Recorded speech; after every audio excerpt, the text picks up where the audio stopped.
These stories and photographs have been collected from various threads on Reddit, where users have shared their own paranormal experiences. Some have also been submitted by subscribers.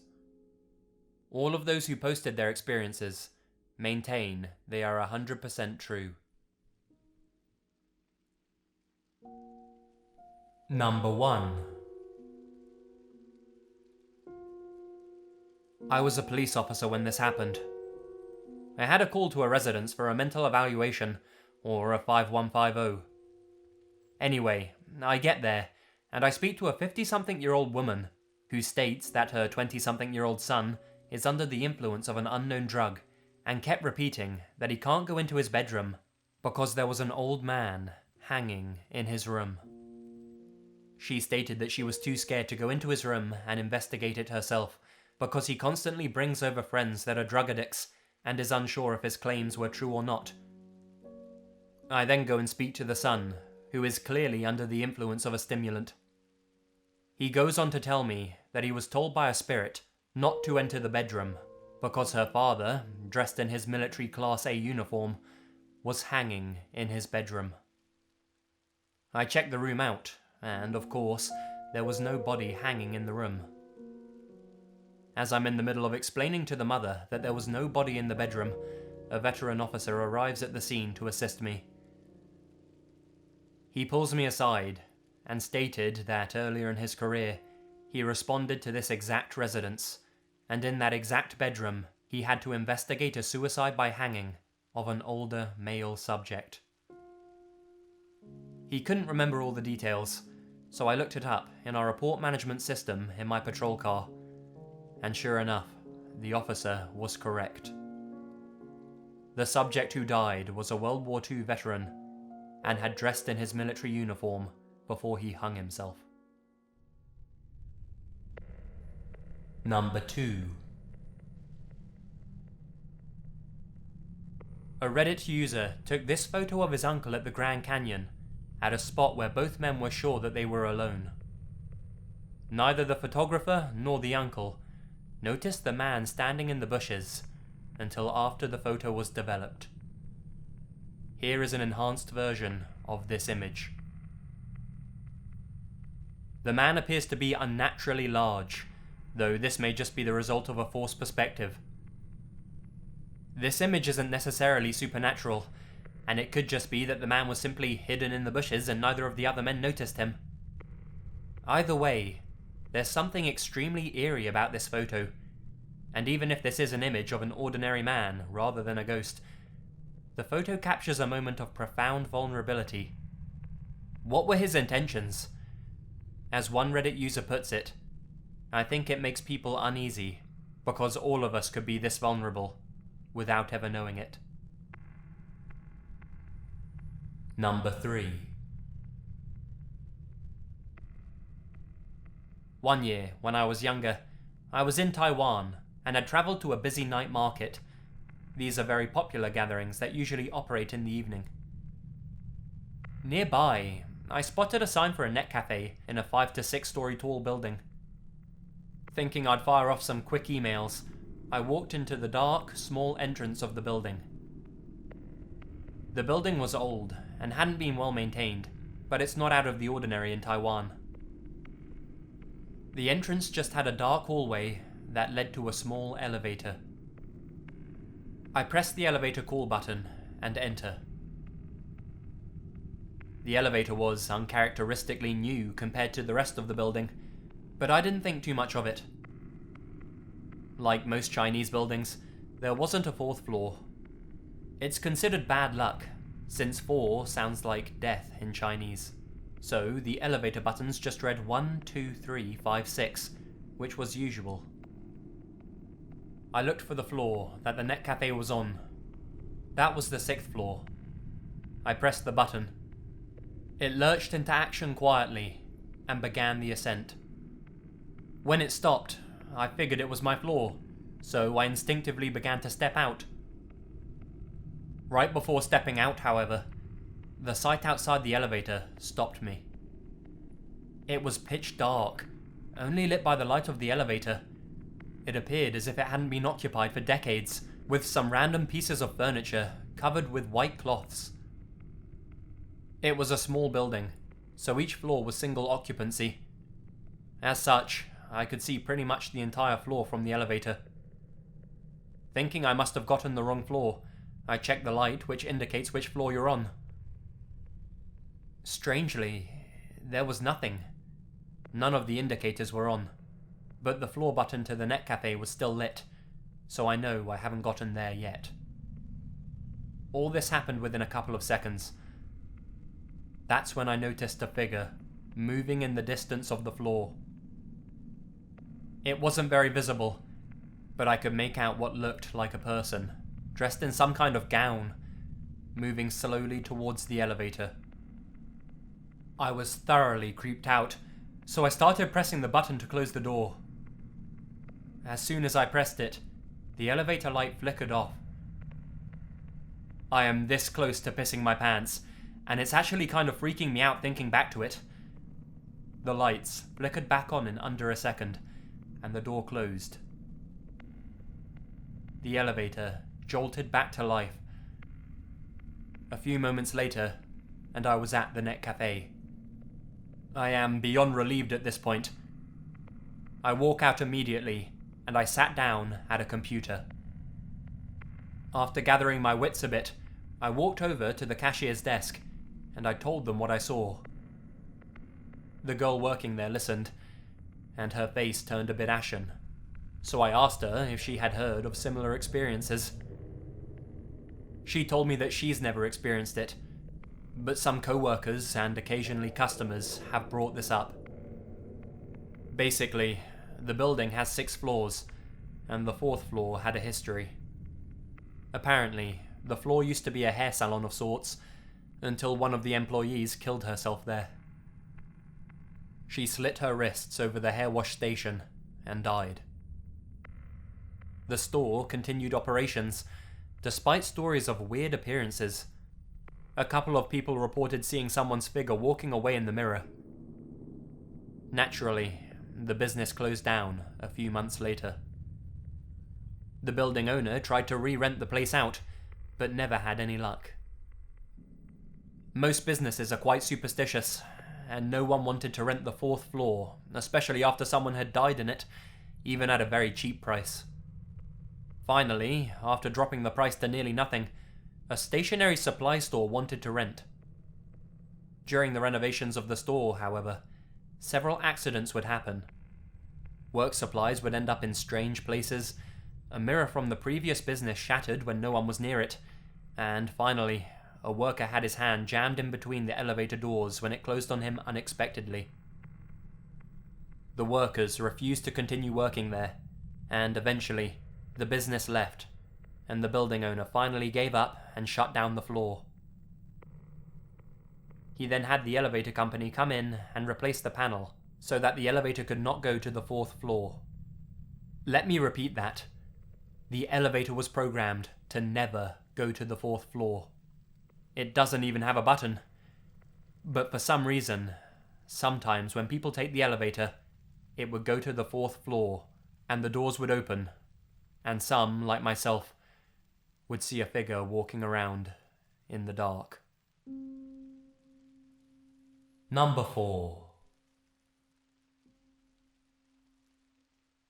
My mum told me this story about my brother's encounter from when he was little. When we were young, we lived in Virginia. We lived in a medium-sized 2-story house, nothing fancy. We lived there for around 3 years. It would have been longer, if not for this. After about 2 years of living there, my brother came downstairs and said to my mum, "Hey, Mummy, who's the man upstairs?" "What man?" she said. He took my mother upstairs to show her, but whoever it was gone. He looked all over, and then said, "Oh, I guess he had to leave." My mum dismissed this as a 5-year-old's mind just making things up, or even just playing pretend. Here's when things started getting weird. My mother would hear him upstairs having a conversation. Now, it wasn't with me, because I wasn't allowed upstairs, I was so small, my parents were afraid that I would hurt myself if I wasn't watched over. Anyway, after a while, my brother eventually stopped talking about him. My mum, out of curiosity, asked him, "Hey, Aiden, what happened to your friend?" He said, "Oh, he's not coming back." "Why's that?" my mum asked. "Because Grandma Stone told him to leave us alone." This made my mum freak out. Why? Because my Grandma Stone died a week before my brother was even born. There's no way he could have known who she was. We later found out that behind our house in the field was a Civil War burial ground. We promptly moved after that. Number 5. I grew up in a small rural town in between mountains. A couple of years ago, they were tearing down an old elementary school. A guy my mum knew went in and took a few pictures with his cell phone. When he uploaded them, this was one of the pictures. I don't believe in stuff like this at all. I just really don't know how to explain this, since it was a cell phone picture, and I'm pretty sure no one in my small hometown knows how to make fake pictures. Number 6. So, I work in a sandwich shop. I was getting ready to close at 10 PM, and I'm pretty meticulous about closing on time, because I'm usually ready to go home by then. Anyway, it's 9:55 PM and the bell rings, letting me know that someone has just come in the store. I grumble to myself a little because I'm tired, and I head to the front. This little boy, who must be about 7 or 8 years old, is standing in front of the counter. He's wearing this old-fashioned tweed jacket and a red baseball cap. I say, "Hello, what can I do for you tonight?" like I usually do. He just stares at me, like I grew a second head. I stare back, confused. "I have to use the restroom," he says, and runs back to where the restrooms are. I hear the door squeal open and slam shut. At this point, I'm a little aggravated, because I'm getting ready to close, and I don't want to have to wait for this little brat whose parents couldn't even be bothered to come into the store with him.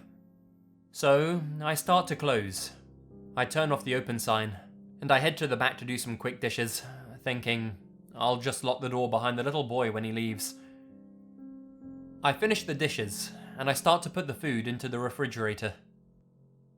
I'm starting to get pissed. All I have to do is put the food away, count the bread, and count the drawer. I finish all this, and still no little boy. I put on my coat and get ready to leave, gathering receipts and such. I go to knock on the door of the boys' restroom. "Hey, I'm closing. You need to leave." Nothing. "Hey, kid, come on." Still nothing. "If you don't at least answer me, I'm going to open the door." The lock was broken, so I knew I would be able to open it. I stood there, worrying that maybe something happened to him. I jiggle the handle until it opens. I kind of cover my eyes, because I didn't want to see the little boy on the toilet. I expected him to scream, or at the very least say something. When all there was silence, I opened my eyes, and I looked into the restroom, which was the size of a small closet.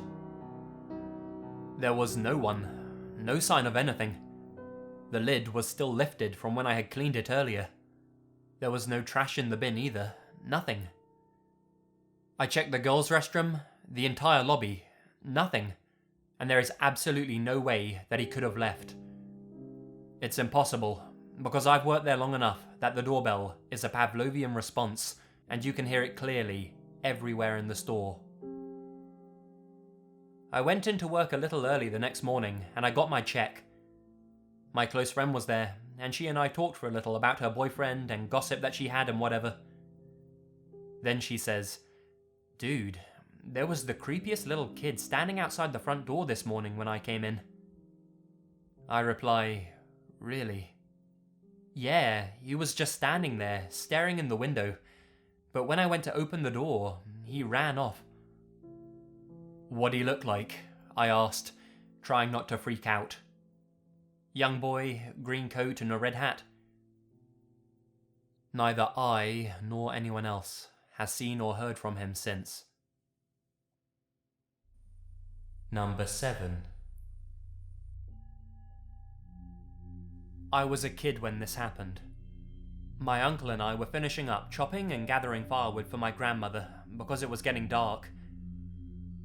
Driving back on a dirt road at about 30 miles an hour, I had this awful sense of being watched. Before I could turn to look out of the passenger side window, my uncle quickly shouted, "Don't." I completely froze. My heart felt like it was beating out of my chest, and then completely stopped when I heard a tapping on my window. My uncle sped up and was loudly praying in my native language. I didn't know what was going on, and I thought it was all over, until our truck suddenly dipped from the bed. My uncle then started saying, "Look at me, and don't turn away." He kept saying that over and over. Then I heard it again. Tap, tap. It was getting harder for me to breathe, and I wanted to cry. A minute or two passed, and the truck dipped again. My uncle looked around and sighed. It was quiet besides the truck on the road. He looked at me, and then, in Navajo, said, "We'll ask your father to do a prayer in the morning, so the evil will forget our faces." I remember curling up on my seat and just staring at the radio, watching the time, and listening to my uncle sing an old prayer until we got to my grandmother's house. To this day, my uncle has never talked about it. Any type of window tapping still scares the shit out of me.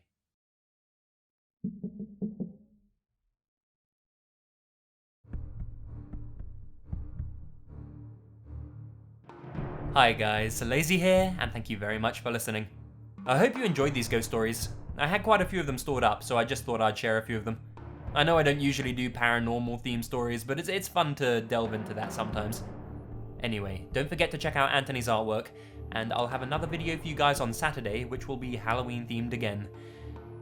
Stay spooky, and remember, the best things happen in the dark.